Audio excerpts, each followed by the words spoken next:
من يهده الله فلا مضل له ومن يضلل فلا هادي له وأشهد أن لا إله إلا الله وحده لا شريك له وأن محمدًا عبده ورسوله يا أيها الذين آمنوا اتقوا الله حق تقاته ولا تموتن إلا وأنتم مسلمون يا أيها الناس اتقوا ربكم الذي خلقكم من نفس واحدة وخلق منها زوجها وبث منهما رجالا كثيرا ونساء واتقوا الله الذي تساءلون به والأرحام إن الله كان عليكم رقيبا يا أيها الذين آمنوا اتقوا الله وقولوا قولا سديدا يصلح لكم أعمالكم ويغفر لكم ذنوبكم ومن يطع الله ورسوله فقد فاز فوزا عظيما أما بعد فأعوذ بالله من الشيطان الرجيم إن في ذلك لعبرة لمن يخشى وقال الحق سبحانه وتعالى يا أيها الذين آمنوا لا تتخذوا اليهود والنصارى أولياء بعضهم أولياء بعض ومن يتولهم منكم فإنه منهم لائق صد تکریم سامعین مکرم، اللہ ذوالجلال ہم سب کے خالق، مالک اور رازق ہیں۔ وہی ذات قادر مطلق ہے، اسی کے ہاتھ میں پوری کائنات کا تصرف ہے، اسی کے ہی فیصلے کائنات میں نافذ ہوتے ہیں۔ اس کے ہر فیصلے میں کوئی حکمت ہوتی ہے، کچھ حکمتوں کو اللہ نے بیان کر دیا اور کچھ حکمتوں کو چھپا لیا۔ بیان کی گئی حکمتوں پر مومن ایمان لاتے ہیں اور جو چھپائی ہوئی حکمتیں ہیں ان پر بھی ایمان لاتے ہیں کہ میری اور آپ کی عقل تو وہاں تک سفر نہیں کر سکتی جہاں اللہ ذوالجلال کے فیصلوں کی حکمتیں ہیں، لیکن یہ طے شدہ چیز ہے کہ اللہ ذوالجلال کے ہر فیصلے میں جو حکمت ہے وہ میرے اور آپ کے لیے زندگی کی بہترین متاع ہے۔ اس سے خوبصورت فیصلہ دنیا میں کوئی نہیں جو میرے رب نے میرے اور آپ کے بارے میں کر رکھا ہے۔ مالک الملک نے انسانیت کی تخلیق کے بعد اس کی رشد و ہدایت کے لیے انبیاء اور رسل کو بھیجا،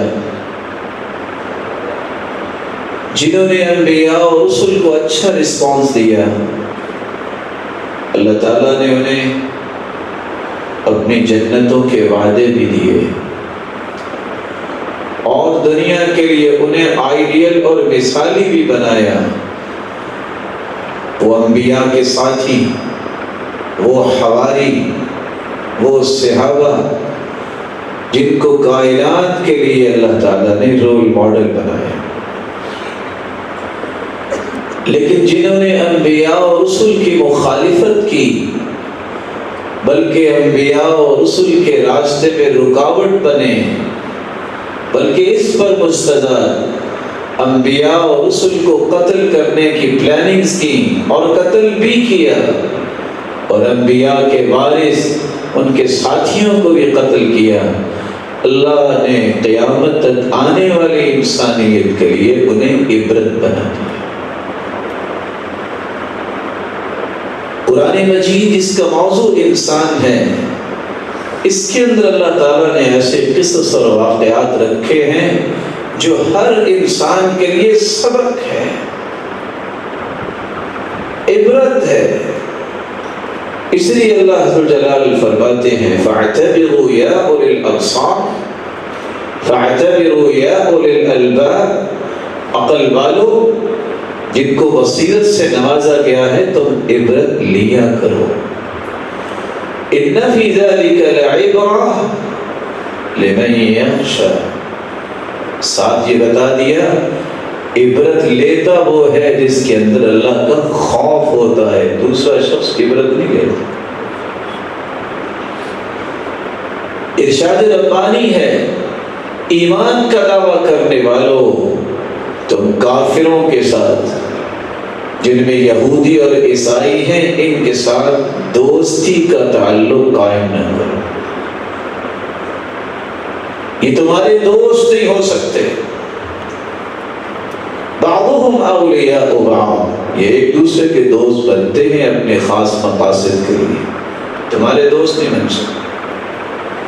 وَمَن يَتَوَلَّهُم مِّنكُمْ فَإِنَّهُ مِنْهُمْ، اس حکم کے آ جانے کے بعد بھی جس نے ان کو اپنا دوست سمجھا وہ انہی میں سے ہے، اور یہ حقیقت ہے۔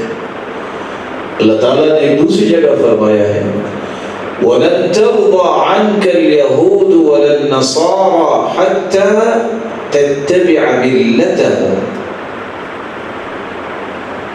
زندگی کی آخری رمق تک یہودی اور عیسائی تم سے راضی نہیں ہو سکتے جب تک تم یہودی اور عیسائی نہ بن جاؤ۔ یہ نہیں ہو سکتا کہ تم مسلمان ہو، تم مومن ہو اور یہودی اور عیسائی تم سے راضی ہو جائے، یہ ربانی سٹیٹمنٹ ہے۔ وَتَمَّتْ كَلِمَةُ رَبِّكَ صِدْقًا وَعَدْلًا، اللہ ذو جلال سے بڑھ کے صداقت و عدالت والی بات دنیا میں ہے ہی کوئی۔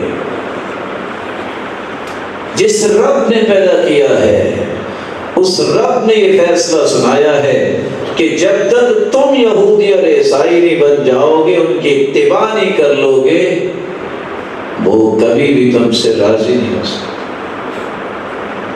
اور ساتھ یہ تیسرا فیصلہ بھی بیان کر دیا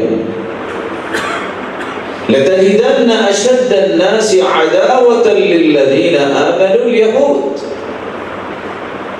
روئے زمین پر اسلام کے دعوے داروں، ایمان کا دعویٰ کرنے والوں، روئے زمین پر سب سے بڑا دشمن جو ہے وہ تمہارا یہودی دشمن۔ اللہ تعالیٰ کے تین فیصلوں کے بعد ایک تو منع کیا کہ ان سے دوستی کی پیگیں نہ بڑھاؤ، پھر یہ فرما دیا کہ وہ کبھی تم سے راضی نہیں ہوں گے جب تک تم ان کے دین کو قبول نہیں کر لیتے، اور ساتھ یہ بھی فرما دیا کہ روئے زمین پر جتنی انسانیت قیامت تک آئے گی، یہودیوں سے بڑھ کے ایمان والوں کا کوئی دشمن نہیں ہوگا۔ یہ مسلمان کی ذمہ داری ہے کہ اللہ ذو جلال کے ان تین فیصلوں کو سمجھنے کے بعد اس بات پہ غور کرے کہ میرا دشمن کون ہے، دشمن کے ہتھ کنڈے کون سے ہیں، دشمن کی پسندیدہ چیزیں کون سی ہیں، دشمن کا منہج کیا ہے، دشمن کے عقائد کیا ہیں، ان کی عادات و اطوار کیا ہیں، میں وہ عادات و اطوار اور منہج اور عقیدہ اور وہ سازشیں اپنی زندگی میں نہ لاؤں بلکہ ان سے نفرت کروں۔ آج کے ہمارے خطبے کا موضوع بھی یہی ہے کہ اللہ تعالیٰ نے جن کے بارے میں اسٹیٹمنٹ جاری کر دی ہے کہ روئے زمین میں مومنوں کا سب سے بڑا دشمن یہودی ہے. یہود کون ہے؟ کون سی ایسی ان کی عادات ہیں جن وجہ سے اللہ نے ان پہ متعدد عذاب نازل کیے اور ان کو عبرت بنایا؟ اور کون سی ایسی عادات ہیں جو آج اسلام کا نام لینے والے بھی اختیار کر کے انہی ذلتوں اور عذابوں کا مستحق بن گئے؟ اور رسول اکرم صلی اللہ علیہ وآلہ وسلم نے کن کن رویوں سے منع کیا ہے کہ یہ کام نہ کرو یہ یہودی کرتے ہیں، یہ کام نہ کرو یہودی کرتے ہیں، ان کی مخالفت کرو. آپ صلی اللہ علیہ وسلم نے صحابہ کو اس بات پہ تیار کیا کہ وہ تمہارے دشمن ہیں، تم ان کی مخالفت کرو. یہود یعقوب علیہ السلام کے 12 بیٹے تھے. لکھنے والے لکھتے ہیں کہ ایک بیٹا یہوذا تھا جس کی طرف نسبت ہے یہودیوں کی. یہود یہ حبت سے ہے، جیسا کہ بعض علماء نے لکھا. قرآن مجید میں اللہ فرماتے ہیں اِنَّا هُدْنَا إِلَيْكَ أَيْ تُبْنَا وَرَجَعْنَا إِلَيْكَ. جو نیک لوگ تھے موسیٰ علیہ السلام کو ماننے والے، موسیٰ علیہ السلام کی طرف سے حکایت کرتے ہوئے اللہ فرماتے ہیں اللہ ہم نے تو توبہ کی ہے، ہم تو آپ کی طرف رجوع کرتے ہیں. تو اس نسبت سے ان کو یہود کہا گیا. یا یہ لوگ تحفظ سے ان کا نام رکھا گیا. یہود تحفظ سے ہے، اور تحفظ کا معنی یہ ہوتا ہے اللہ کی قربت حاصل کرنا. اور بعض نے یہ بھی لکھا ہے کہ یہودیوں کو اس لیے یہودی کہا جاتا ہے جب وہ تورات کی تلاوت کرتے تھے تو دائیں بائیں اس طرح حرکت کرتے تھے، تحفظ کرتے تھے، یمنتن و یسار. تو یہودیوں کا تورات کی تلاوت کرنے کا انداز یہ تھا، وہ دائیں بائیں اس طرح میول اختیار کرتے. اور بعض یہ لکھتے ہیں کہ حوادہ سے ہے. یہودی کبھی بھی یہودیوں سے بڑھ کے کسی سے محبت رکھ ہی نہیں سکتا. ان کی محبت صرف یہودیوں کے ساتھ ہوتی. یہ نہیں ہو سکتا وہ یہودی وہ مسلمان تو مسلمان کیا کسی عیسائی سے بھی وہ محبت رکھے، وہ صرف یہودی سے محبت رکھے. اللہ عز و جلال نے اس قوم کے لیے جو بڑی لاڈلی قوم تھی، اور آپ جانتے ہیں کہ انبیاء علیہ السلام میں جو موسیٰ علیہ السلام کو مقام حاصل ہے، وَكَلَّمَ اللَّهُ مُوسَى تَكْلِيمًا، اللہ تعالیٰ کے ساتھ ہم کلام ہونے کا شرف حاصل کرنے والے موسیٰ علیہ السلام. لیکن اس لاڈلی قوم نے موسیٰ علیہ السلام کی بھی تعلیمات کو ٹھکرایا. نتیجہ تک قیامت تک آنے والی انسانیت کے لیے عبرت بنا دیا. کس وجہ سے انہیں عبرت بنایا گیا؟ کون سی ایسی صفات ہیں؟ آئیے قرآن کو کھولیے اور ان صفات کا مطالعہ کیجیے اور غور کیجیے کہیں یہ صفات آج میرے اور آپ کے اندر تو نہیں آ رہی. یہودیوں کا سب سے بڑا گناہ یہ تھا کہ انہوں نے شیطان کی پیروی کرتے ہوئے شرک جو ہے اس کو سینے سے لگایا، اللہ کی وحدانیت کو قبول نہیں. اتخذوا احبارهم ورهبانهم اربابا من دون الله والمسيح ابن مريم وما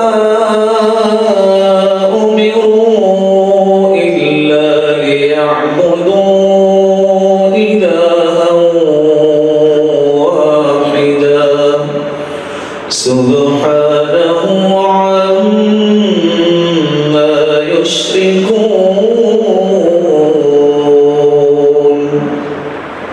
وقالت اليهود عزير ابن الله. یہودیوں نے شرک کیسے کیا؟ پہلے تو ان کی زبان سے ایسے کلمات میں نکلے کہ عزیر اللہ ذوالجلال کے بیٹے ہیں والعیاذ باللہ، اور عیسائیوں نے یہ کہہ دیا کہ عیسیٰ علیہ السلام اللہ کے بیٹے ہیں۔ قرآن کہتا ہے یضاہئون قول الذین کفروا من قبل قاتلہم اللہ، یہ کہنے کے ساتھ انہوں نے کفر اختیار کیا، اللہ ان کے ٹکڑے کرے۔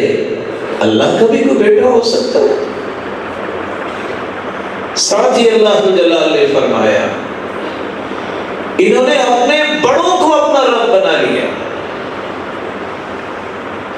اللہ جلال کو چھوڑ کر انہوں نے اپنے بڑوں کو وہ حیثیت دے دی کہ جو یہ کہیں گے وہ ہوگا، حالانکہ ان کو حکم تو یہ تھا کہ وہ ایک اللہ کی عبادت کرے، لیکن انہوں نے اس بات کو تسلیم نہیں کیا۔ عدی بن حاتم رضی اللہ تعالیٰ عنہ جب مسلمان ہوئے تو یہ آیت سن کے کہتے اللہ کے رسول، ہم نے تو ان کی کبھی عبادت نہیں کی تھی جو اپنے پادری تھے۔ تو آپ صلی اللہ علیہ وسلم نے مثال سے سمجھایا، یہ بتاؤ کہ جو چیز اللہ نے حلال کی ہوتی تھی، تمہارا پادری اگر یہ کہہ دیتا کہ یہ حرام ہے تو تم کیا کہتے تھے؟ کہتے ہم تو حرام کہتے تھے، تو اللہ نے تو حلال کی ہے۔ جس چیز کو اللہ نے حرام کہا ہے اگر تمہارا بڑا اس کو کہہ دیتا کہ یہ حلال ہے تو تم کیا کہتے تھے؟ ہم اسے حرام کہتے، کہ اللہ نے تو اس کو حلال کہا ہے۔ فرمایا فَتِلْكَ عِبَادَتُهُمْ، اللہ ذوالجلال کے برابری میں کسی کی بات کو مان لینا اور اللہ کی بات کو ٹھکرا دینا۔ اللہ حلال کہہ رہے ہیں، بڑا حرام کہہ رہا ہے، اللہ حرام کہہ رہے ہیں، کوئی بڑا حلال کہہ رہا ہے، اس کے لیے سجدے کی ضرورت نہیں ہے، ان کی بات اس طرح مان لینا ہی تو عبادت ہے۔ یہ پہلا جرم تھا جس کی وجہ سے اللہ عز و جلال نے پہ لعنت بھیجی۔ اس لیے رسول اللہ صلی اللہ علیہ وسلم کا فرمان ہے قاتل اللہ الیہود لعن اللہ الیہود اتخذوا قبور انبیائہم مساجد۔ صحیح بخاری کی روایت ہے لعنت ہو یہودیوں پر، انہوں نے انبیاء کی قبروں پر مسجدیں بنا لی۔ دوسرا گناہ جو یہودیوں سے ہوا کہ اللہ عز و جلال کے مقابلے میں اپنے بڑوں کو وہ حیثیت دینے کے بعد ان لوگوں نے اللہ پہ جھوٹ باندھنے میں کوئی عار محسوس نہیں کی۔ خود باتیں گھڑنا اور کہہ دینا اللہ نے کہا ہے۔ غور کرنے والی بات ہے کہ آج شرک کو یہودیوں نے قبول کیا تو ملعون ٹھہرے۔ آج اسلام کا دعویٰ کرنے والے کتنے ہیں جو ان باتوں کو پسند کرتے ہیں؟ کبھی کسی کی غیرت جاگی ہے کہ ان کو بھی سمجھائے؟ اللہ عز و جلال قرآن مجید میں فرماتے ہیں وَيَقُولُونَ عَلَى اللَّهِ مَا لَا تَعْلَمُونَ وَقَالَتِ الْيَهُودُ وَالنَّصَارَى نَحْنُ أَبْنَاءُ اللَّهِ وَأَحِبَّاؤُهُ قُلْ فَلِمَ يُعَذِّبُكُم بِذُنُوبِكُمْ بَلْ أَنتُم بَشَرٌ مِّمَّنْ خَلَقَ يَغْفِرُ لِمَن يَشَاءُ وَيُعَذِّبُ مَن يَشَاءُ وَلِلَّهِ مُلْكُ السَّمَاوَاتِ وَالْأَرْضِ وَمَا بَيْنَهُمَا وَإِلَيْهِ الْمَصِيرُ۔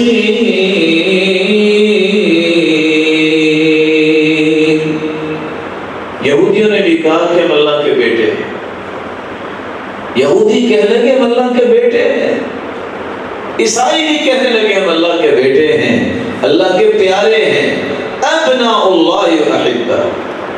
قرآن کہتا ہے اللہ حضرت جلال فرماتے میرے محبوب ذرا ان کو یہ کہو فَلِمَ يُعَذِّبُكُمْ بِذُنُوبِكُمْ، کبھی کو بیٹوں پہ بھی کوئی عذاب بھیجتا ہوتا ہے؟ تمہارے گناہوں کی وجہ سے جو تمہیں ذلت کے عذاب مل رہے ہیں، اگر تم بیٹے ہوتے تو پھر عذاب ملتا؟ بَلْ أَنْتُمْ بَشَرٌ مِّمَّنْ خَلَقَ، تم بھی اللہ کی مخلوق میں سے مخلوق ہو۔ اللہ جس کو چاہے عذاب دے، اللہ جس کو چاہے معاف کرے، ساری بادشاہی اللہ کی ہے، اسی کی طرف لوٹ کے جانا ہے۔ یہ تمہارا بہتان قیامت کو کھلے گا جس کو تم کبھی بھی اپروو نہیں کر سکو گے، جس کے نتیجے میں جہنم کا ایندھن بن جاؤ۔ آج غور طلب بات یہ ہے، امت اسلامیہ میں کتنے ایسے لوگ ہیں جو بات خود کرتے ہیں اور اللہ کا خوف نہیں ہوتا، کہتے ہیں یہ اللہ نے کہا ہے، اور بعض ایسے بدبخت بھی موجود ہیں اتنی ذلتوں کے سلسلوں کو دیکھنے کے باوجود ان کی زبانوں سے ایسے کلمات نکلتے ہیں، اللہ شاہد ہے وہ زبان پہ لانے کی بھی جرت نہیں ہوتی۔ کسی شخص کو کہا جائے کہ تم دعا کر دو اور لوگ اسے سمجھ رہے ہو کہ نیک آدمی ہے، اور وہ چوڑیاں پہن کے بیٹھا ہو اور آسمان کی طرف نظر اٹھا کے کہے کہ بارش برسا دو وگرنہ میں تیری سہاگ توڑ دوں گا، والعیاذ باللہ، یہ دین ہے؟ کیا یہ اسلام ہے؟ قرآن نے اس لیے رسالے دیے، یہ یہودی ہیں، تم ایسے کام نہ کرو۔ اللہ حضرت جلال نے ایک تیسری صفت بھی یہودیوں کی بیان کی ہے، جہاں یہ شرک کو پسند کرتے تھے، اللہ حضرت جلال پہ بہتان باندھنا ان کے لیے کوئی بات نہیں تھی۔ وہاں تیسرا کام ان کا کیا تھا؟ جو اللہ حضرت جلال سے عہد و پیمان کیے ان کو توڑنے میں انہیں کبھی پریشانی نہیں ہوئی تھی۔ فَبِمَا نَقْضِهِم مِّيثَاقَهُمْ لَعَنَّاهُمْ وَجَعَلْنَا قُلُوبَهُمْ قَاسِيَةً يُحَرِّفُونَ الْكَلِمَ عَن مَّوَاضِعِهِ وَنَسُوا حَظًّا مِّمَّا ذُكِّرُوا بِهِ۔ جب ان یہودیوں نے اللہ سے جو وعدے کیے تھے وہ توڑ دیے، اللہ نے ان پہ لعنت ڈال دی، لعننا، ان کے دلوں کو پتھر بنا دیا۔ سبب کیا تھا؟ یحرفون الکلم عن مواضعہ، اللہ نے جو بات نازل کی ہوتی تھی اس کا معنی مرضی کر دیتے، کلمات اور معانی کو تبدیل کر دیتے، جو نصیحت کی ہوتی اس کو بھلا دیتے۔ آج غور کرنے والی بات ہے، کتنے لوگ ایسے ہیں ذرا ان سے پوچھئے سال میں کبھی ان کو رونا آیا؟ سوچیں، کلمہ پڑھنے والا اللہ حضرت جلال کے ساتھ کانٹریکٹ سائن کرتا ہے، اشہد ان لا الہ الا اللہ، میں گواہی دیتا ہوں اللہ کے سوا کوئی عبادت کے لائق نہیں ہے۔ جب اللہ کے سوا عبادت کے کوئی لائق نہیں ہے تو پھر قبر پہ سجدہ کیسا، پھر کسی کے سامنے رکوع کیسا، پھر اللہ حضرت جلال کے سوا کسی اور کے سامنے اپنی پکارے کیسی؟ یہ وہ سبب ہے جس کی وجہ سے یہودیوں کو ملعون کہا گیا، اور اللہ حضرت جلال نے ان کے دلوں کو پتھر بنا دیا، کیونکہ ان کو جو نصیحت کی گئی انہوں نے اس کی پرواہ نہیں۔ چوتھی صفت جو اللہ حضرت جلال نے قرآن مجید میں بیان کی ہے، وَلَقَدْ آتَيْنَا مُوسَى الْكِتَابَ وَقَفَّيْنَا مِن بَعْدِهِ بِالرُّسُلِ وَآتَيْنَا عِيسَى ابْنَ مَرْيَمَ الْبَيِّنَاتِ وَأَيَّدْنَاهُ بِرُوحِ الْقُدُسِ أَفَكُلَّمَا جَاءَكُمْ رَسُولٌ بِمَا لَا تَهْوَىٰ أَنفُسُكُمْ اسْتَكْبَرْتُمْ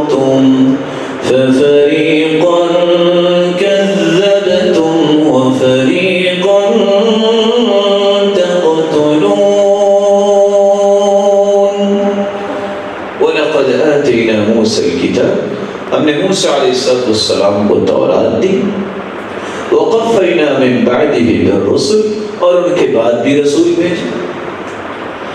جب ان کے پاس بھی آتا تو وہ کرتے کیا تھے؟ تم نے تکبر کیا، انا اور ضد اور ہٹ درمی پہ قائم رہے، جس کا نتیجہ یہ نکلا کچھ انبیاء کو تکبر کی وجہ سے تم نے جھٹلا دیا اور کچھ انبیاء کو تم نے قتل کر دیا۔ یہ جو انداز زندگی یہودیوں کا تھا، یہ وہ سبب بنا اللہ نے قیامت تک آنے والی انسانیت کے لیے انہیں عبرت بنایا کہ نبیوں کے قاتل کبھی انبیاء کی زمینوں کے وارث نہیں ہو سکتے۔ یہ وہ مسکن ہے بیت المقدس جہاں 1,24,000 پیغمبروں کی امامت اللہ کے رسول نے کروائی تھی۔ یہ مسکن ہے انبیاء کا، یہ مولد ہے سیدنا عیسیٰ علیہ السلام کا۔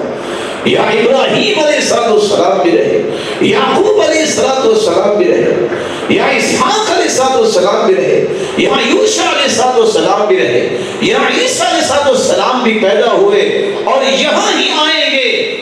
اللہ دوبارہ انہیں بھجوائیں گے اور پھر یہاں ہی دجال کو قتل کریں گے اور پوری دنیا پہ انصاف قائم کریں گے۔ ایسی جگہ جو انبیاء اور رسل کی ہیں، ان کے قاتلوں کی وراثت میں ہو سکتی ہے، انبیاء کے وارثوں کی وراثت ہو سکتی ہے۔ اور انبیاء کے وارث وہ ہوتے ہیں جو انبیاء کی بات مانتے ہیں، جو انبیاء کے مشن کو قبول کرتے ہیں۔ اللہ وہ مشن ہمیں قبول کرنے کی توفیق عطا فرمائے۔ اللہ عز و جلال نے 5ویں صفت بیان کی ہے۔ یہودی اللہ عز و جلال اور رسولوں کی توہین کرنے میں کوئی عار محسوس نہیں کرتے۔ وَقَالَتِ الْيَهُودُ يَدُ اللَّهِ مَغْلُولَةٌ غُلَّتْ أَيْدِيهِمْ وَلُعِنُوا بِمَا قَالُوا بَلْ يَدَاهُ مَبْسُوطَتَانِ يُنْفِقُ كَيْفَ يَشَاءُ۔ یہودی کہتے تھے کہ اللہ عز و جلال کے نعوذ باللہ ہاتھ بندھے ہوئے۔ استغفر اللہ ربی من کل ذنب۔ اللہ فرماتے ہیں غلت ایدیہم ولعنوا بما قالوا، لعنت ہو ان پر، انہوں نے یہ بات کیسے کہہ دی۔ حدیث میں آتا ہے ان اللہ یبسط یدہ باللیل لیتوب مسیء النہار ویبسط یدہ بالنہار لیتوب مسیء اللیل۔ اللہ رات کو ہاتھوں کو پھیلاتے ہیں، کوئی ہے جو دن کے جھنجھٹوں سے دھوکہ کھا کے گناہ کر بیٹھا ہے میں اسے معاف کر دیتا ہوں۔ دن کو اللہ ہاتھ پھیلاتے ہیں، کوئی ہے جو رات کی تاریکی سے دھوکہ کھا گیا گناہ کر بیٹھا ہے میں اسے معاف کر دیتا ہوں۔ بل یداہ مبسوطتان، اللہ کے ہاتھ تو کھلے ہیں۔ اور اللہ عز و جلال، اتنے اللہ عز و جلال کی سخاوت ہے اور اللہ عز و جلال کے فیصلے ہیں، ساری دنیا کو اللہ عز و جلال دے رہا ہے لیکن اس کے خزانہ میں کبھی کمی نہیں ہے۔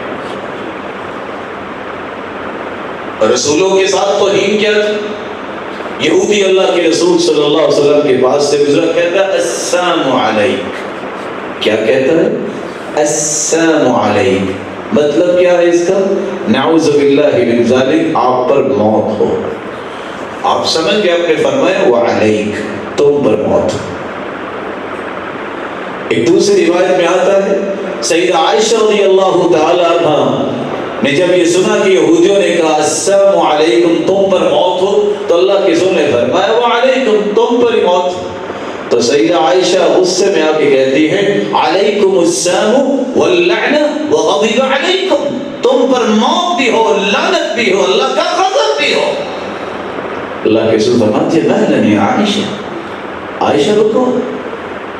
قالت اولم تسمع ما قالوا، اللہ کے پیارے پیغمبر آپ نے سنا نہیں ہے وہ کیا کہہ رہے ہیں؟ تو آپ نے فرمایا اولم تسمعی ما قلت، آپ نے سنا نہیں میں نے کیا کہا؟ انہوں نے کہا ہے تم پہ موت ہو، میں نے کہا ہے تم پہ ہو، میری تو اللہ قبول کر لے گی، ان کی تو قبول نہیں ہونی ہے۔ انبیاء و رسل کو دکھ دینا، بے ادبی کرنا اور اسی طرح اللہ ذو جلال کی توہین اور بے ادبی کرنا، یہ 5ویں خصلت تھی یہودیوں کی۔ آج بھی کتابیں اٹھا کے دیکھیے کتنے ظالم دنیا میں ایسے ہیں اور کہتے ہیں اللہ کے ہاتھ ہی نہیں ہے۔ تبارک الذی بیدہ الملک، اللہ کے ہاتھ میں پوری کائنات کی بادشاہت۔ پڑھے لکھے پی ایچ ڈی کیے ہوئے شان پھر بھی ان کو نہیں آتی کہ اللہ ذل جلال کی صفات کا انکار کر دیتے ہیں۔ یہی کام یہودیوں کا تھا کہ وہ توہین کیا کرتے اور اللہ ذل جلال کی صفات کا انکار کیا، اور آج دعویٰ کرنے کے باوجود بھی تو ذلتیں یہودیوں پہ آ رہی تھی، اگر مسلمانوں پہ آ رہی ہے تو غور کر لو کیوں آ رہی ہے۔ جس کو رب کی پہچان نہیں ہے اور رب کی رحمتوں کا مستحق کیسے ٹھہرایا جائے گا؟ نبی کی توہین انہوں نے کی، آج کون ہے جو اس بات کو سمجھے اور سمجھائے؟ نبی کی ذات وہ اعلیٰ ذات ہے، مخلوق میں سے اللہ نے جس جیسی ذات پیدا ہی نہیں کی۔ 114 صورتیں آئی ہیں قرآن مجید میں، لیکن لفظ عشق استعمال نہیں ہوا۔ 1,44,000 صحابہ تھے، کسی نے اللہ کے رسول کو یہ نہیں کہا میں آپ کا عاشق ہوں۔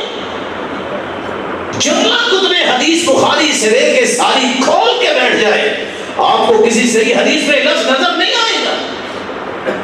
آپ بھی میرے محترم بھائیوں، اللہ آپ کو عزتوں سے نوازے، آپ میں سے بھی کوئی نہیں ایسا بول سکتا اپنی والدہ، اپنی بیٹی اور اپنی بہن کو کہ میں اپنی والدہ کا عاشق ہوں۔ آپ بھی یہ لفظ پسند نہیں کریں گے۔ یہ لفظ پھر اس مبارک ہستی کے لیے استعمال کرنا اس کی عزت ہے کہ توہین ہے؟ کبھی کسی نیک انسان نے یہ لفظ بولا ہے؟ یہ کہو میں اللہ کے رسول کا محب ہوں، محبت کرنے والا ہوں، میں متبع ہوں، اتباع کرنے والا ہوں، میں مطیع ہوں، فرما بردار ہوں۔ یہ ساری اصطلاحات قرآن نے بھی استعمال کی ہیں اور حدیث نے بھی استعمال کی۔ لا تجعلوا دعاء الرسول بینکم کدعاء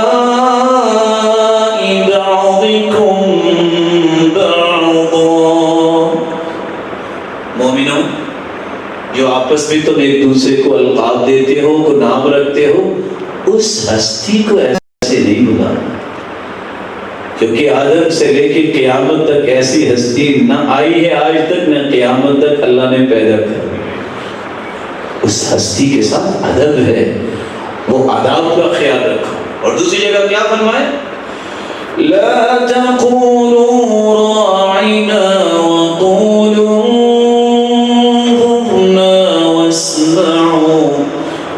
وللكافرين عذاب أليم۔ تم رائنا کا لفظ نہ بولو ایمان والو، کیونکہ رائنا کا مطلب ہماری طرف دیکھ، انظرنا کا مطلب ہماری طرف دیکھ۔ تم رائنا کا لفظ کیوں نہ بولو؟ کیونکہ یہ دشمن جو ہیں اللہ کے رسول کے راعینا پڑھتے ہیں، اس کا معنی بن جاتا ہے وہ ہمارے چرواہے۔ اللہ اپنے پیغمبر کی توہین پسند نہیں کرتے، فرمایا یہ تمہاری زبانوں پہ لفظ ہی نہیں آنا چاہیے۔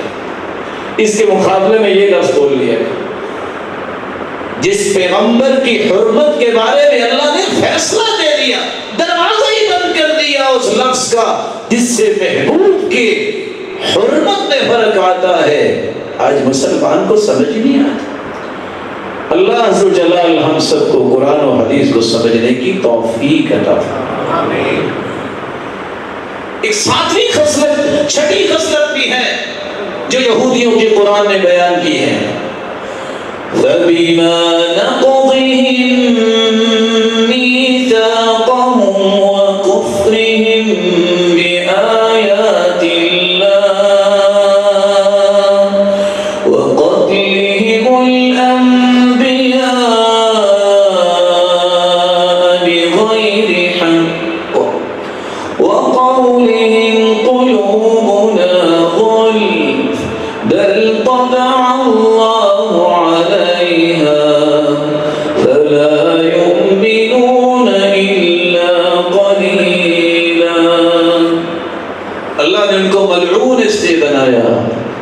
جس طرح انہوں نے اللہ کے ساتھ کیے ہوئے وعدوں کو توڑا، انہوں نے انبیاء کو بھی قتل کیا اور اللہ کی آیتوں کا انکار کیا۔ اللہ کی آیتوں کا انکار کرنا یہ یہودیوں کی صفت تھی۔ آج سوچنے والی بات ہے، اللہ کی کتنی ایسی آیات اور نشانیاں ہیں جن کی پرواہی چھوڑ دی گئی۔ اور ساتھ ہی اسی جگہ اللہ جلال نے ایک اور نشانی بھی بیان کر دی، فَبِمَا نَقْضِهِم مِّيثَاقَهُمْ فَبِظُلْمٍ مِّنَ الَّذِينَ هَادُوا حَرَّمْنَا عَلَيْهِمْ طَيِّبَاتٍ أُحِلَّتْ لَهُمْ وَبِصَدِّهِمْ عَن سَبِيلِ اللَّهِ كَثِيرًا وَأَخْذِهِمُ الرِّبَا وَقَدْ نُهُوا عَنْهُ وَأَكْلِهِمْ أَمْوَالَ النَّاسِ بِالْبَاطِلِ فَبِظُلْمٍ مِّنَ الَّذِينَ هَادُوا۔ ان یہودیوں نے جب ظلم کرنا شروع کر دیا تو اللہ نے حلال چیزیں تھیں ان کے وہ بھی حرام قرار دی۔ ظلم کے نتیجے میں اللہ نے ان کے لیے حلال اور پاکیزہ چیزوں کو بھی ان پہ حرام قرار دے دیا۔ آج ظلم کتنا ہے معاشرے، جس قدر ظلم بڑھتا جا رہا ہے، ذرا گہرائی میں جائیے، کتنے لوگ اس قدر بیماریوں کا شکار ہو جاتے ہیں ظلم کر کر کے کہ وہ حلال چیزیں کھا بھی نہیں سکتے۔ وَبِصَدِّهِمْ عَنْ سَبِيلِ اللَّهِ كَثِيرًا۔ آٹھواں جرم یہ تھا یہودیوں کا، ان کا کام یہ تھا اللہ کی راہ میں رکاوٹیں ڈالنا۔ اور رکاوٹیں کیسے ڈالی انہیں؟ وَأَخْذِهِمُ الرِّبَا، انہوں نے حلال مال کو پسند نہیں کیا، سود کو پسند کیا۔ وَقَدْ نُهُوا عَنْهُ، ان کو روکا گیا تھا کہ سود حلال نہیں ہے۔ أَحَلَّ اللَّهُ الْبَيْعَ وَحَرَّمَ الرِّبَا، بیع و شراء کرنا، تجارت کرنا، یہ تو انبیاء کی سنت ہے، لیکن سود جو ہے اللہ نے اس کو حرام قرار دیا ہے۔ جو سود سے باز نہیں آتا وہ اللہ اور اس کے رسول سے جنگ کے لیے تیار ہو جائے۔ درہم الربا اشد من 36 زنیہ، 36 مرتبہ بدکاری کا اتنا گناہ نہیں ہے جتنا ایک درہم کا پتہ چل جائے یہ سود کا ہے، اس کو کھانے کا گناہ ہے۔ ساتھ یہ فرمایا تھا ان من اعرض الربا ادناها اتيان الرجل امه، اس سے بڑا بھی کوئی گناہ ہے؟ سود کے 72 گناہ ہیں، سب سے گھٹیا گناہ یہ ہے کہ کوئی ماں کے ساتھ بدکاری کرتا ہے۔ یہودیوں نے بھی سود کی وجہ سے اللہ کی راہوں کو روکا۔ آج سوچنے والی بات ہے امت کہاں کھڑی ہے؟ پھر ذلتوں کو دور کیسے کر سکتی ہے یہ امت؟ ذلت کو دور کرنے کا ایک ہی راستہ ہے، وہ ہے اللہ اور اس کے رسول کی بات کو مان لینا اور اس کے مطابق اپنی زندگی کی ترتیب بنانا اور اس کے زاویوں کو درست کرنا۔ وَأَكْلِهِمْ أَمْوَالَ النَّاسِ بِالْبَاطِلِ، ایک 9ویں صفت بھی اللہ نے قرآن میں بیان کی، ان کا کام یہ تھا باطل طریقے سے، ہیلے بہانے سے لوگوں کے مال لوٹنا اور لوگوں کے مال کھانا یہودیوں کی صفت۔ اللہ عز و جلال آپ کی حفاظت فرمائے۔ آپ ذرا میدان میں نکل کے دیکھیں، شاید کہ آپ کو حلال طریقوں کے اتنے طریقے کوئی نہ بتاتا ہو کہ یہ بھی طریقہ شریعت میں جائز ہے جتنے حرام کے طریقے موجود ہیں۔ کس کس طریقے سے مسلمانوں کو لوٹنے کے ایسے بڑے بڑے سسٹم کریٹ کیے گئے ہیں اور اللہ کا خوف نہیں۔ اللہ عز و جلال ہم سب کو محفوظ فرمائے۔ ایک 10ویں نشانی اللہ عز و جلال نے یہودیوں کی بیان کی ہے، أَتَأْمُرُونَ النَّاسَ بِالْبِرِّ وَتَنْسَوْنَ أَنفُسَكُمْ وَأَنْتُمْ تَتْلُونَ الْكِتَابَ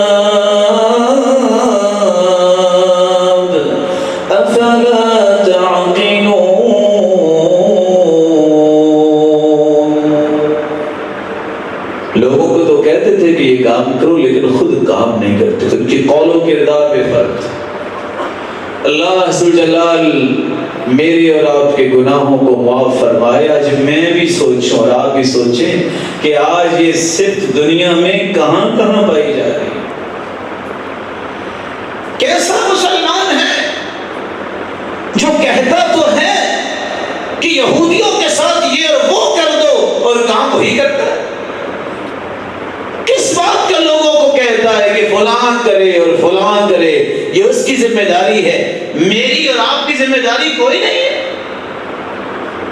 اگر میں ان کی صفات نہیں چھوڑ سکتا، ان کی محبت نہیں چھوڑ سکتا، تو میں اس قابل ہی نہیں ہوں کہ میں یہ کہوں کہ ان کے ساتھ جو ہے جہاد کرو، ان کے ساتھ لڑائی کرو، کیونکہ میری محبت کی پیکیں تو ان کے ساتھ ہیں۔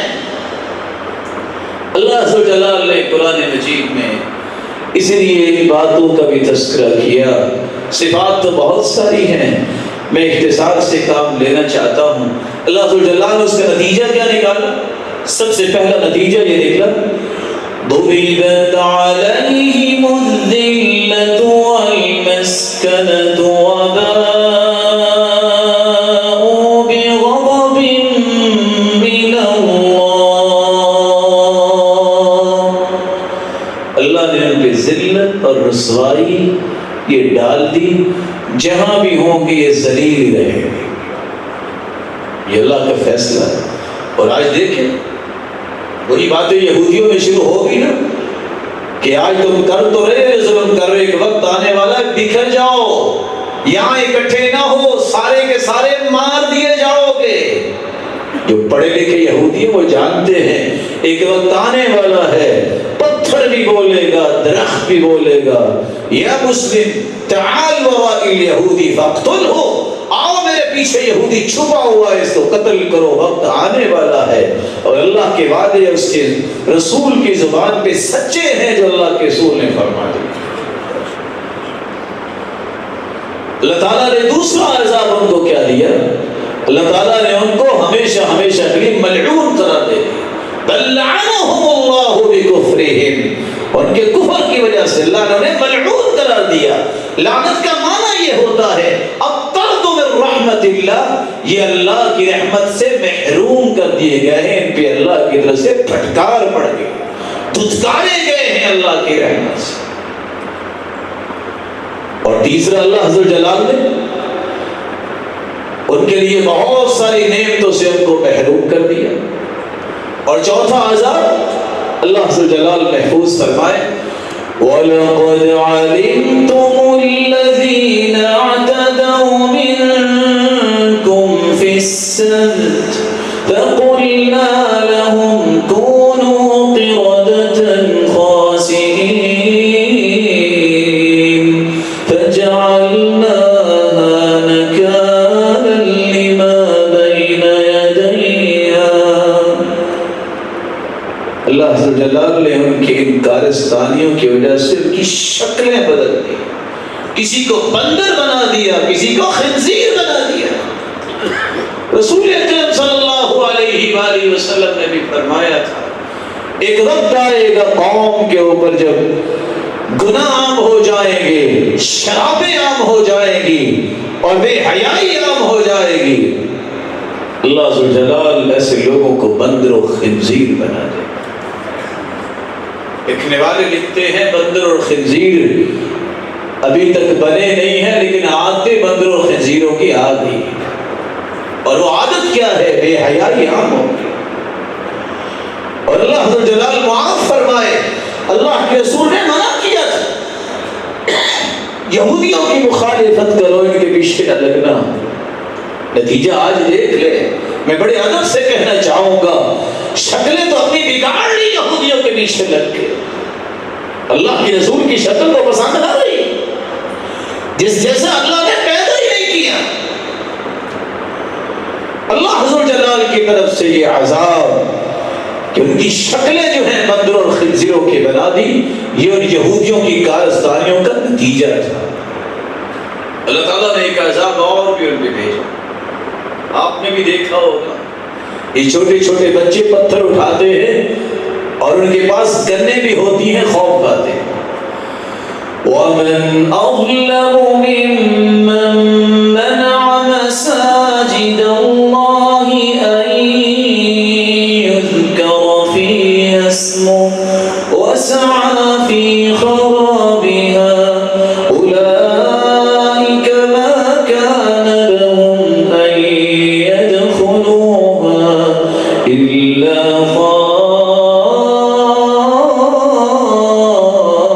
خائفين لهم في الدنيا خزي ولهم في الآخرة عذاب عظيم. اس سے بڑا ظالم کون ہو سکتا ہے جو اللہ کی وسط میں عبادت سے روک دے؟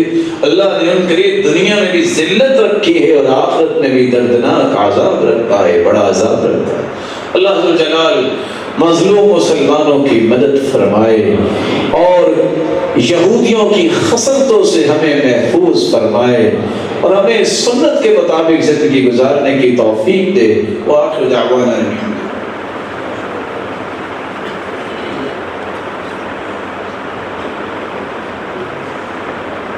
الحمد لله على إحسانه والشكر له على توفيقه وامتنانه. أما بعد فأعوذ بالله من الشيطان فإنه عدو للإنسان. اللہ تعالیٰ کا یہ فیصلہ ہے لَتَجِدَنَّ أَشَدَّ النَّاسِ عَدَاوَةً لِلَّذِينَ آمَنُوا الْيَهُودَ. روئے زمین میں سب سے بڑا دشمن تمہارا یہودی ہے. لیکن اس دشمنی کو کم کنہوں نے کیا؟ غور کیجئے. ایک وقت تھا جب مسلمانوں کے بالکل درمیان میں ایک یہودی سلطنت قائم کی گئی اور انہوں نے آ کے کہا تھا کہ ہمارے نہ گھر بچا ہے نہ خاندان بچے ہیں، چورا چور کر دیے گئے ہیں، ہم آپ کے پاس آئے ہیں، ہماری امیدوں کو تم نہ توڑنا. جب مسلمانوں نے یہ دیکھا کہ یہ پناہ گزین ہی احسان کرنے والوں پہ چڑھ دوڑے ہیں، اس وقت دو چیزیں تھیں. ایک طرف یہودی تھے، ایک طرف مسلمان تھے. مسلمانوں کا یہ جوش اسلام کے مطابق تھا.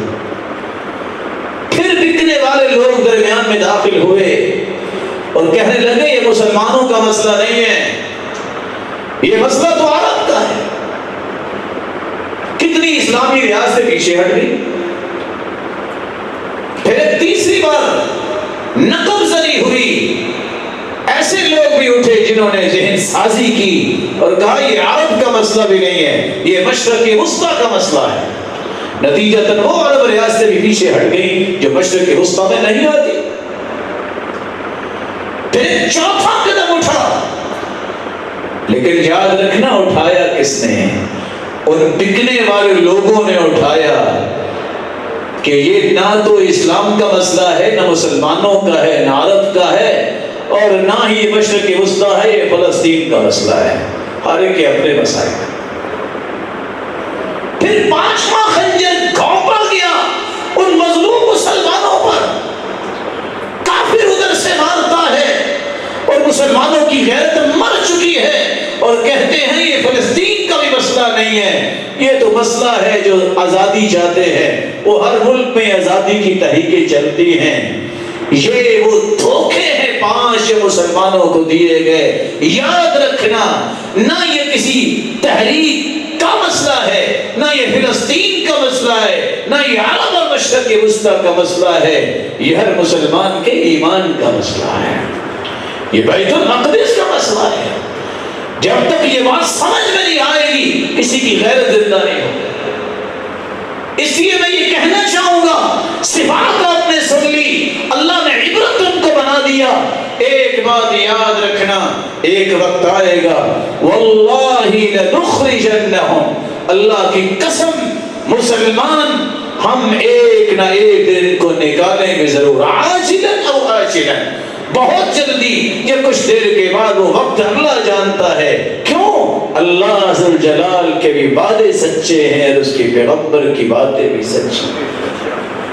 لیکن کب؟ اس کے لیے 4 کام کرنے ہوں گے. سب سے پہلا کام، انما ينصر الله هذه الامه بضعيفها بدعوتهم وصلاتهم واخلاصهم. جب اخلاص آ جائے گا، نمازوں کی پابندی آ جائے گی اور خلوص دل سے ان کے لیے دعائیں ہوں گی. حدیث کہتی ہے جب 3 سکتے آ جائیں تو اللہ کی مدد پھر آسمان سے نازل ہوتی ہے. دیانتداری سے اپنے دل سے پوچھیے، کبھی اکیلے بیٹھ کے سحری کے وقت، کبھی اذان اور جماعت کے درمیانی وقفہ جو 10 سے 15 منٹ ہوتا ہے، کبھی جمعے کے دن عصر سے شام تک کا وقت بڑا مقبول ہوتا ہے، کبھی بارش میں ان مظلوموں کے لیے جو سسکیاں لے رہے ہیں، کبھی خلوص دل سے دعا کی، نعرے مارنے سے نہیں، ٹائر جلانے سے نہیں، بلڈنگیں توڑنے سے نہیں، یہ بھی جذبات انہوں نے بتائے ہیں. دعا اللہ ذوالجلال نے ایسا اظہار بتایا ہے، یہ تو کمزور سے کمزور بھی اختیار کر سکتا ہے. خلوص دل سے دعا کیجیے. اور پیغام ہے ان لوگوں کے لیے بھی جو فلسطین میں ہیں، بیت المقدس کی رکھوالے بھی ہیں. اصبروا وصابروا ورابطوا، صبر کر لو جیسے کرتے آئے ہو، اللہ تمہیں ضائع نہیں کرے گا. اور اپنے مقاصد میں خالص ہو جاؤ، مت دیکھو یہ تنظیم ہے، یہ تنظیم ہے. کسی تنظیم کے لیے نہ لڑو، لڑو اس لیے کہ اللہ حضور جلال کا گھر ہے بیت المقدس. اللہ کبھی مدد سے محروم نہیں کرے. اور تیسرا کام ان مسلمانوں کے لیے ہے جن کو اللہ نے اقتدار کی کرسی دی ہے. یاد رکھنا، بڑے بڑے بادشاہ آئے چلے گئے، سب کرسیاں رہ گئیں. آج اللہ ان کو بھی توفیق دے. مسلمانوں کو، مسلمانوں کے پاس کیا کچھ نہیں، برین بھی ہے، سکل بھی ہے، قوت بھی ہے، طاقت بھی ہے. کیا یہ نہیں کر سکتے کہ ہم اس ملک کے ساتھ کوئی سفارتی تعلقات نہیں رکھیں کہ اپنے امبیسڈرز کو بلاؤ اور ان کے نکالو؟ دیکھو جھٹکا کیسے لگتا ہے. یہ ذمہ داری ہے. اس بات کو سن کے سمجھنا چاہیے، ہر شخص کی اپنے دائرے میں رہ کے ذمہ داری ہے. میری اور آپ جو مسلمان ہیں، جو صاحب اقتدار نہیں، ان کی ذمہ داری جہاں دعا ہے وہاں تھرو پراپر چینل ان تک مالی مدد پہنچائی جائے. اور اس کے ساتھ ساتھ یہ تو کر ہی سکتے ہیں کہ ان کی بنی ہوئی اشیاء کا بائیکاٹ کرنا. جو شخص اپنے گھر میں اور اپنے پروگرامز کے اندر ان کی بنی ہوئی اشیاء کا بائیکاٹ نہیں کر سکتا، وہ جہاد بھی نہیں کر سکتا. جو یہ نہیں کر سکتا وہ کچھ بھی نہیں کر سکتا. اور یہ یاد رہنا چاہیے، جس طرح آپ اللہ اور اس کے رسول کو نہیں چھوڑ سکتے، یہودی اور عیسائی اپنا پروفٹ نہیں چھوڑ سکتے. ان کا رب پروفٹ ہے. اللہ ذو الجلال مسلمانوں کو توفیق دے. ایک چوتھا کام بھی ہے جو کرنے والا ہے. عبداللہ ابن عمر رضی اللہ تعالیٰ عنہ فرماتے ہیں، میں نے زرد رنگ کا لباس پہنا تھا، اللہ کے رسول نے دیکھا اور فرمایا فَإِنَّ هَذِهِ مِن لِبَاسِ الْكُفَّارِ فَلَا تَلْبَسْهَا، کافروں کا یہ لباس ہے تم نہ پہنو. فکر دی، سوچ دی، مسلمان کافروں کا لباس نہیں پسند کرتا. باتوں سے کبھی جہاد نہیں ہوتے، ناموں سے کبھی فتح نہیں ہوتی. تمہیں ان کا کلچر ہی پسند ہے، تم اس سے نفرت نہیں کر سکتے، تم اگلا کام کیسے کر سکتے؟ اللہ کے رسول نے فرمایا فَاعْفُوا اللِّحَىٰ، داڑھیوں کو معاف کرو، وَجُزُّ الشَّوَارِبِ، اور مونچھوں کو کٹواؤ، وَغَيِّرُوا شِيَمَكُمْ، اور بڑھاپے کو بدلو، وَخَالِفُوا الْيَهُودَ وَالنَّصَارَىٰ، یہودیوں کی مخالفت کرو، عیسائیوں کی مخالفت کرو. داڑھیوں کو معاف کرو، مونچھوں کو منڈواؤ، اور بال اگر سفید ہے تو ان کو رنگ کرو. یہودیوں کی مخالفت کا طریقہ یہ بھی بتایا. عملی رویہ بدلو. ان اليهود والنصارى لا يسبغون فخالفوهم، یہودی اور عیسائی اپنے بالوں کو رنگتے نہیں ہیں، تم رنگا کرو، ان کی مخالفت کرو. رسول اکرم صلی اللہ علیہ وسلم نے یہ بھی فرمایا ان اليهود والنصارى لا يصلون في نعالهم ولا في خفافهم فخالفوهم، یہودی اور عیسائی موزے پہن کے نماز اپنی عبادت نہیں کرتے نہ جوتی پہن کے عبادت کرتے، تم ان کی مخالفت کرو۔ ایک طریقہ یہ بھی ہے، رویہ بدلو۔ آپ صلی اللہ علیہ وآلہ وسلم نے فرمایا خالف الیہود، یہودیوں کی مخالفت کرو، خالف النصارى، عیسائیوں کی مخالفت کرو، خالف المجوس، مجوسیوں کی مخالفت کرو، خالف المشرکین، مشرکوں کی مخالفت کرو۔ کیسے مخالفت ہوگی؟ فاعفوا اللحى، داڑھیوں کو معاف کرو، فإنهم لا يوفون اللحى، وہ داڑھیاں منڈواتے ہیں تو معاف کرو، اور وہ مونچھیں بڑھاتے ہیں تو مونچھوں کو کٹواؤ۔ ایک رویہ یہ بھی ہے، نہا رسول اللہ صلی اللہ علیہ وسلم عن القزع، اللہ کے رسول نے قزع سے منع کیا۔ کہیں سے بال بڑے ہیں، کہیں سے چھوٹے ہیں، یہ سٹیپس بنے ہوئے ہیں، یہ فلان کٹ ہے، یہ فلان کٹ ہے، اور یہ پیالہ کٹ ہے۔ مسلمان ایسے بال نہیں رکھتا، فإنها زی اليہود، یہ یہودیوں کا طریقہ ہے۔ مسلمان کے بال وہ ہوتے ہیں جو محمد مصطفیٰ نے رکھے ہیں۔ اللہ کے رسول کے بال لما بھی تھے، جمعہ بھی تھے، وفرا بھی تھے، کانوں کی لو تک، کندھوں تک، ان کے درمیان، لیکن درمیان سے مانگ نکالا کرتے تھے اللہ کے رسول۔ سیدہ عائشہ فرماتی ہے صدعت بنی افوخا واوصر ناصیتہ بین عینی، میں آپ صلی اللہ علیہ وسلم کو کنگھی کیا کرتی، میں جب بال بہتر کرنا چاہتی تو میں کنگھی کو آپ کے مبارک بالوں کے درمیان میں ناک مبارک کی سین میں داخل کرتی، آدھے بال دائیں کرتی اور آدھے بال بائیں کرتی۔ جس شخص کو انداز زندگی پسند نہیں ہے وہ دعویٰ کیا کرتا ہے؟ اللہ کے رسول نے تو یہاں تک فرمایا فصل ما بین صیامنا وصیام اہل الکتاب اکلۃ السحر، سحری کیا کرو تب روزہ رکھا کرو، اہل کتاب کے روزے اور ہمارے روزے کے درمیان فرق یہ وہ سحری نہیں کرتے۔ اللہ کے رسول صلی اللہ علیہ وسلم نے یہ بھی فرمایا جب سورج کی ٹکیاں نکل رہی ہو، عندما تطلع الشمس وعندما تضيء الشمس، جب سورج سر کے اوپر ہو، وعندما تغرب الشمس، جب سورج غروب ہو رہا ہو، تب تم اللہ کی بھی عبادت نہیں کر سکتے۔ سبب کیا ہے؟ وحینئذ یسجد الکفار، شیطان اپنے سینگ اس وقت سامنے کرتا ہے، کافر اس وقت سجدہ کرتے ہیں۔ اللہ کے رسول صلی اللہ علیہ وسلم نے تو یہ بھی فرمایا لیس منا من ضرب الخدود وشق الجیوب ودعا بدعوى الجاہلیہ، جو غم کی وجہ سے اپنے چہرے کو پیٹتا ہے، اپنے گریبان کو چاک کرتا ہے، جاہلیت کے بول بولتا ہے، وہ میرے ساتھ اس کا کوئی تعلق نہیں۔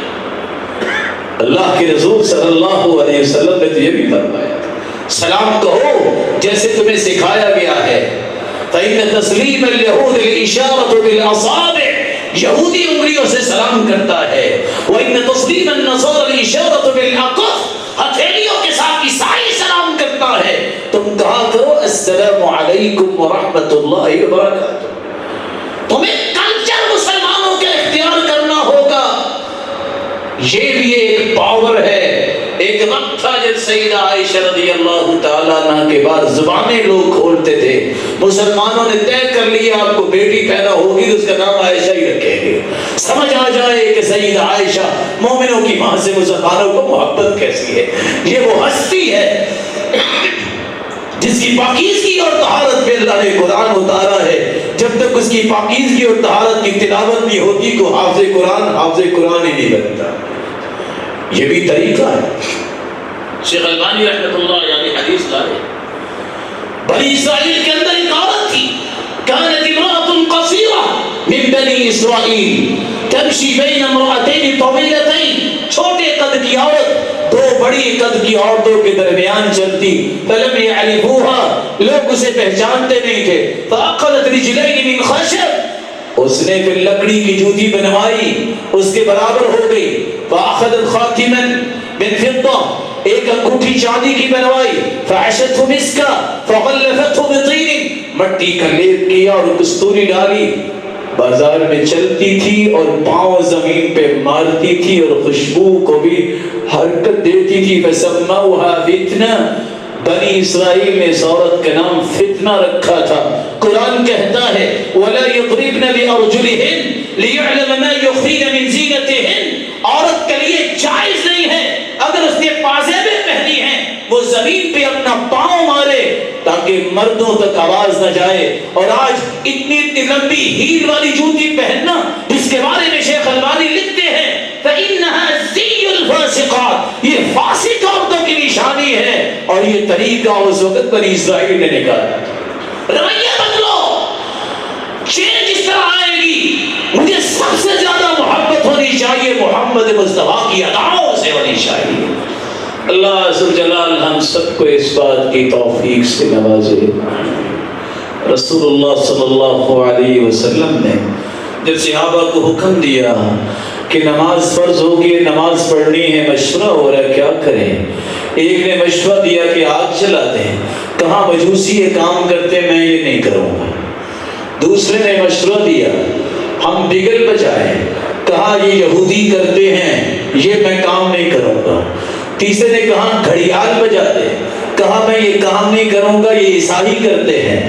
اللہ نے صحابی کو خواب دکھائی، فرشتے نے آ کے وہ کلمات سکھائے، ادھر صحابی آئے، ادھر سیدنا عمر اپنا کپڑا زمین پہ لٹکا ہوا اور دوڑتے آ رہے ہیں۔ اللہ کے رسول مجھے خواب آئی ہے اور فرشتے نے یہ کلمات سکھائے ہیں، اللہ اکبر اللہ اکبر، اذان کے الفاظ، یہ پھر نماز کے لیے بلانے کی ایک بہترین ندا اللہ نے سکھائی۔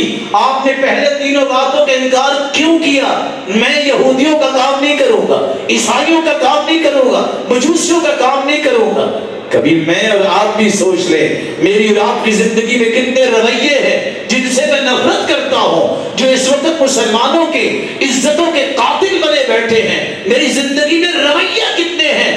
کیسے ہو سکتا ہے کہ میں ان کے ساتھ جہاد کروں جب ان کے رویوں کو چھوڑنے کے لیے تیار نہیں ہوں؟ اللہ عز و جلال ہم سب کو توفیق عطا فرمائے۔ الہ العالمین مظلوم مسلمانوں کی مدد فرما، الہ العالمین نصرت فرما، اور مسلمانوں کی بزدلی دور فرما، ان کی غیرت کو پروان چڑھا۔ اے اللہ ان کے اندر جو طاقت ہے ان کو احساس ہو کہ ایمان کی طاقت بہت بڑی طاقت ہے۔